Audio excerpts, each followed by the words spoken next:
There is a rhythm to everything in life, an unseen current guiding events, people, and even empires. When something happens on a specific date with great spiritual weight, such as the removal of someone from power on July 10, 2025, it is not simply a headline or a coincidence. It is the unfolding of divine timing. Human minds often want to rush or delay events based on emotion. But the divine does not operate by human urgency. What is meant to fall, falls when its time has expired, not a moment too soon, not a breath too late. The higher realm waits with patience for alignment.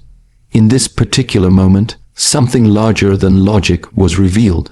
It was not just about a figure losing their position. It was a transition already decided in the unseen realm before it touched the visible world. When we speak of God showed me, we are not speaking of imagination or fear, but of a spiritual imprint so clear that it silences all doubt. What was once upheld by illusion, ego, and manipulation can no longer stand when divine light is cast upon it. It disintegrates. Power that is not rooted in service and humility becomes fragile, and that fragility eventually becomes its undoing. What we see externally is only a symptom of a greater cause. Pride that refused to bend, authority that refused to serve, and influence that forgot its responsibility. July 10 did not just represent the collapse of a man's status. It marked the exact second when divine timing reached its threshold. When God acts, it does not matter how strong the walls are, how loud the defense may be, or how high someone sits they fall. But this removal also carries another message. It tells us not to fear the fall of structures that were never built on truth. They must crumble, they must make way for clarity. In every era, there comes a time when power is reclaimed by the Creator and redistributed according to a higher plan. The wise do not resist this. They accept it, they listen, they adjust. So when someone is removed from power by divine will, let us not mourn the fall, let us prepare for what is coming next. Because divine timing is not only about endings. It is about making space for something purer, wiser, and more aligned with truth. Power, in its truest form, is never meant to be possessed. It is meant to be stewarded. When someone is given power, it comes with weight. The weight of responsibility, the burden of service, and the expectation of humility. But when power becomes an idol, something to protect at all cost, it begins to corrupt the very soul of the one who holds it. The removal of someone from power on July 10, 2025 is not merely about politics or leadership. It is a spiritual moment, a divine declaration that what was once permitted is now withdrawn. And in that removal, a deeper truth is revealed. No one is above divine accountability. This event is not isolated. It's part of a divine principle. History is filled with stories of those who rose through force, manipulation, or deception, only to fall by the hand of truth. God allows certain things to continue for a season, not because He approves of them, but because every path must be given the chance to either realign or self-destruct. When that grace runs out, removal becomes the mercy. It is not wrath. It is correction, not just for the one removed, but for all who witnessed and followed. It is a message to those who remain in positions of influence. You too will be measured. What you do in darkness will be exposed in light. What you build without integrity will not last. When someone is removed from power by divine order, it is a rebalancing. The world may call it a coincidence, a scandal, or a natural consequence, but the spiritually aware know that it is something far greater. It is heaven intervening. It is the invisible hand of justice. The person removed is not just losing a title. They are being given a final lesson. Whether they receive it or resist it is their own journey. But for the rest of us, This moment becomes a mirror. If God can remove someone in authority, what makes us think we are exempt from examination? Have we used our own positions, at work, at home, in our communities, with integrity? Or have we built quiet kingdoms ruled by ego? This moment challenges us to consider not just the fall of another, but the alignment of ourselves. There are always signs before a fall, subtle warnings whispered through discomfort, dreams, and disruptions. But often, when a person is consumed by the illusion of invincibility, they stop listening. Pride deafens the soul. It convinces the powerful that they are untouchable, that their position is permanent, and that their influence is unshakable, but God allows such illusions to persist only for a time. When He removes someone from power, as was shown on July 10, 2025, it is not done in haste or without reason. It is the culmination of ignored warnings, abused trust, and hardened hearts. And when the moment comes, it does not arrive quietly. It carries weight in the spirit. The removal of a person from power is not just the loss of a title. It is the tearing down of a system that enabled them. Systems of silence, systems of fear, systems built on the manipulation of truth. This kind of fall is not accidental. It is engineered by the divine to expose what has been concealed, to shake what has been comfortable, and to awaken those who were under the influence of deception. And when God shows someone this before it happens, it is not to glorify the messenger. It is to prepare hearts, to ready minds, and to remind all who observe that power without purity is unsustainable. Those who have followed or supported someone in power must also undergo self-examination. Was your loyalty to the truth or to a personality? Were your values consistent, or did they shift based on convenience? The removal of a leader is not only a judgment on them, it is a test for those who stood beside them. Will you shift with the tide, or will you stand in the clarity of truth? This moment divides those who seek justice from those who chase influence. It separates those who are awake from those still dreaming of false greatness. What God removes, no man can restore unless repentance is real. And what God allows to rise in the aftermath is not for the comfort of the old. It is for the birth of the new. July 10, 2025 marks a divine interruption. A reminder that while people may rise through ambition, only truth allows them to stand. And when that truth is abandoned, so is their seat.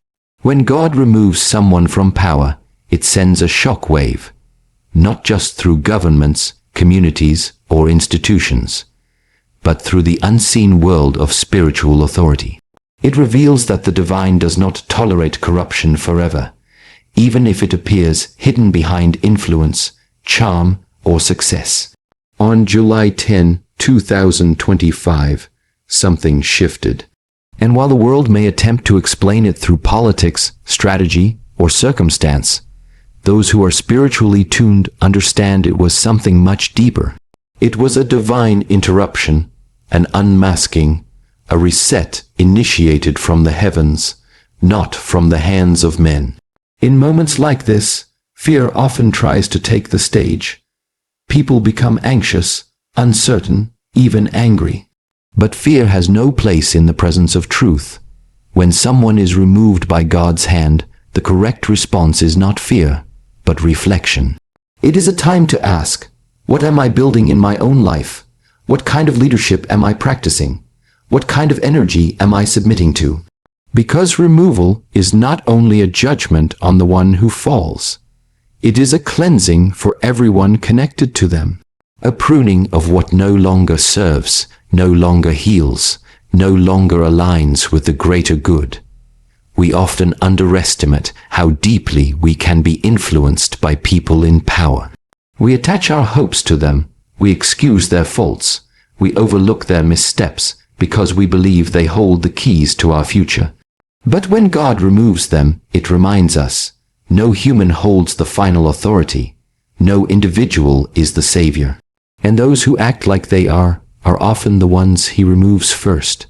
It is a sobering truth that no matter how high someone rises, if they forget the source of that rise, the fall is inevitable. This moment is a lesson for all of us. Power is never about control. It is about responsibility. Influence is never about fame. It is about service. And leadership is never about dominance. It is about sacrifice. When these values are lost, power becomes toxic.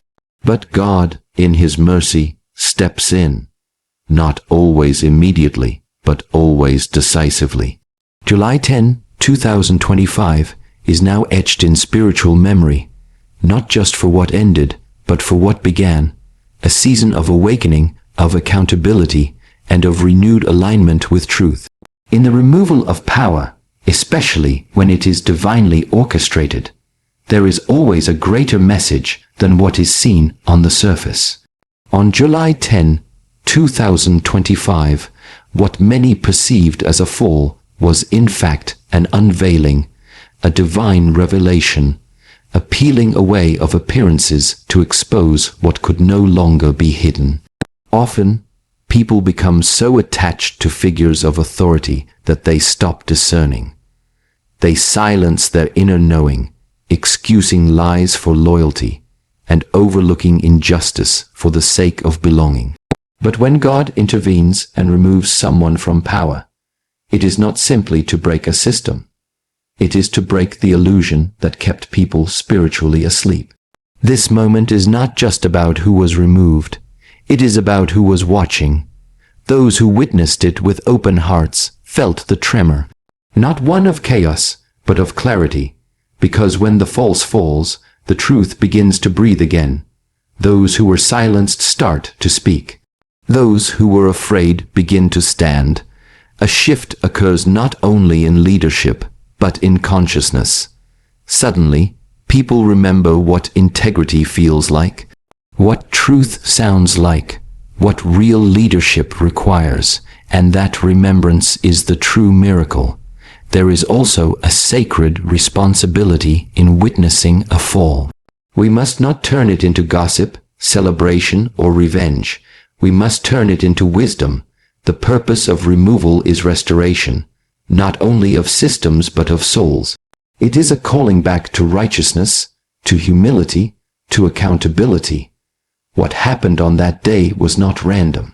It was long overdue.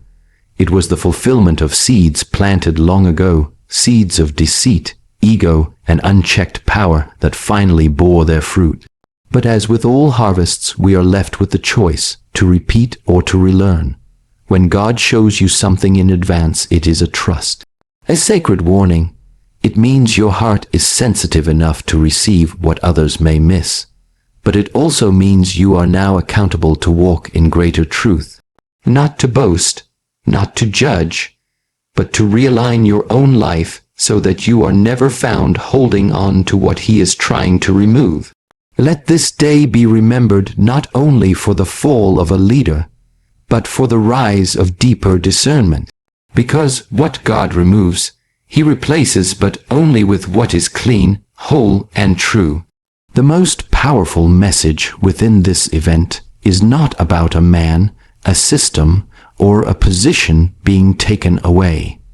It's about the invitation that follows. July 10, 2025 stands not just as a day of removal, but as a divine call to introspection.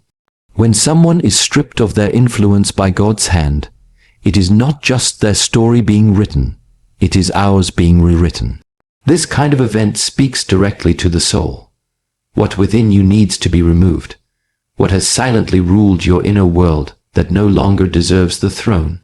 We all carry our own internal kingdoms, habits, beliefs, emotions, and desires that lead our decisions. And often, we allow pride to rule where humility should sit. We allow fear to speak louder than faith. We allow bitterness to hold the pen when love should be writing our story. Just as God removes the unfit from external power, He longs to remove what is unfit within us. The same force that dethrones the arrogant can cleanse the heart of the weary if we are willing. But removal is not easy. It feels like loss. It feels like being exposed. Just as the one in power may resist the fall, we too resist letting go of familiar dysfunction. We say, "I've always been this way," or "This is just how life has shaped me." But the truth is, holding on to what no longer serves is the same as rejecting God's correction. We want the light, but we resist the fire. We want clarity, but we avoid the process that brings it. The day someone was removed from power was not a moment of chaos. It was an act of divine mercy, for the world and for them. And if we are wise, we'll see that the same mercy is offered to us, not through destruction, but through invitation. An invitation to examine our motives, our private thoughts, our unspoken fears, to ask, who is ruling me? What controls my emotions, my choices, my direction? Let what needs to fall, fall. Let what needs to leave, leave. You do not need to carry what God has already marked for removal. July 10, 2025 is a day for reflection, not just on what ended, but on what can begin within you. If you're ready to let go of what no longer belongs,